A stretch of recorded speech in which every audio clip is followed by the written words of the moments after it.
Hi, welcome to this new Python tutorial. Today we're going to learn how to create and use dictionaries here in Python. Well, first, how to create a dictionary. Okay, I have an example in mind, so let's start with a dictionary from Spanish to English or English to Spanish about numbers.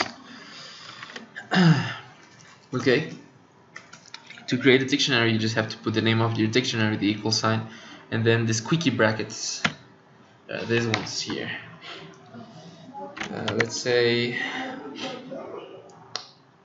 so I set numbers from English to Spanish, right? So it's going to be 1, and two dots, 2, no, sorry, uno. That's the definition or the translation of 1 in Spanish. I'm just going to write, let's say, 3. Okay, it's a 3. 2, it's dos, and finally, we have 3, which means this. Okay.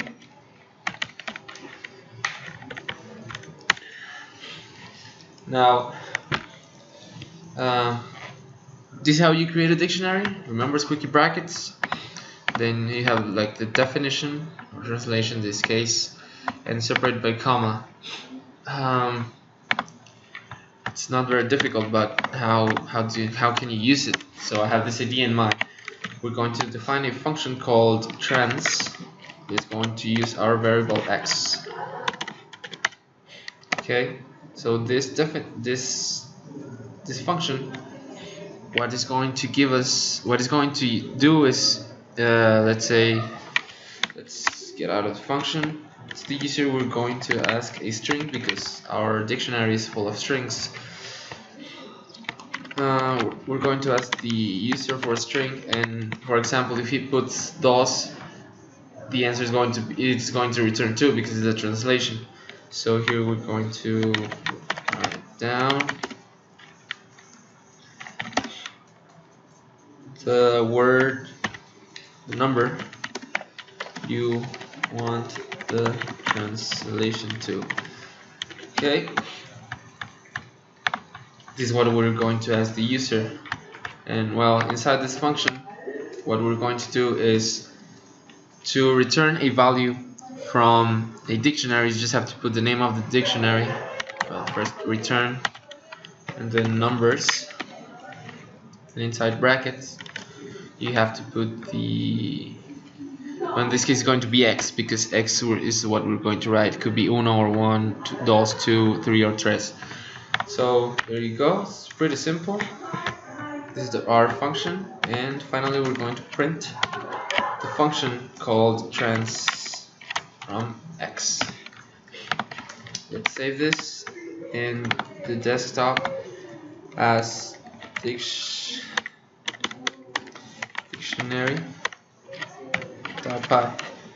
Okay, dictionary.py. So simple as that. We have our dictionary called numbers and the content of our dictionary, and we have our function. This is like the example of how you can use it. Then you write down these, and it's going to return the definition. Okay, right here is a string property. So click save. Damn it. Command prompt. Users Felipe cd desktop. Then we're going to write run the program dictionary.py. Write down the number you want the translation to. So let's say I want the translation from uno, and it's going to return me, I'm sorry, so I write 1, and it's going to return me the translation for 1. It's going to be uno. So how can I dictionary.py 1, and there you go, uno. So if we run it again, 2, dos. So this is how you create a dictionary. This is how you use them. Pretty simple, pretty easy. Hope you enjoyed this video and you find it useful. Bye.